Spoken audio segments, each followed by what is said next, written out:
Hallihallo meine Lieben und herzlich willkommen zu einem neuen Video. Viele von euch haben mich in den Kommentaren gefragt, wie man einen Kamin anmacht. Deswegen möchte ich euch das heute in einem kleinen Video kurz zeigen.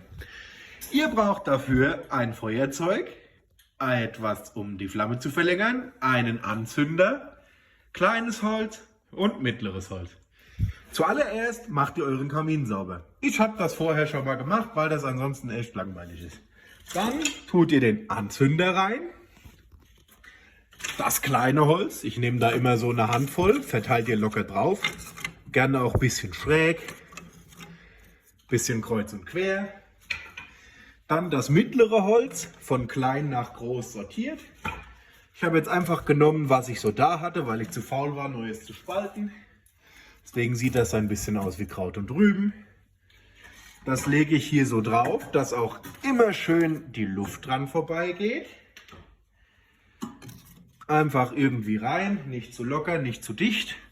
Am Ende lege ich immer schon den ersten Brocken größeres Holz drauf, dass das auch weiter funktioniert, wenn es brennt. Jetzt mache ich mit dem Feuerzeug Feuer an meine Verlängerung und zünde den Anzünder an. Dann mache ich die Klappe zu.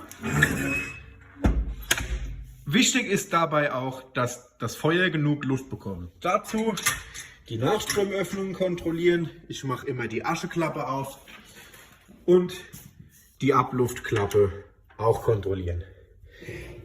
Solltet ihr keine vorgefertigten Anzünder haben, guckt einfach, was ihr im Papiermüll habt. Zum Beispiel kann man auch Papier zusammenknüllen, einfach 2-3 Blätter nehmen und damit das Feuer anstecken. Zum Abschluss noch ein Bild von Lotta. Tschüss!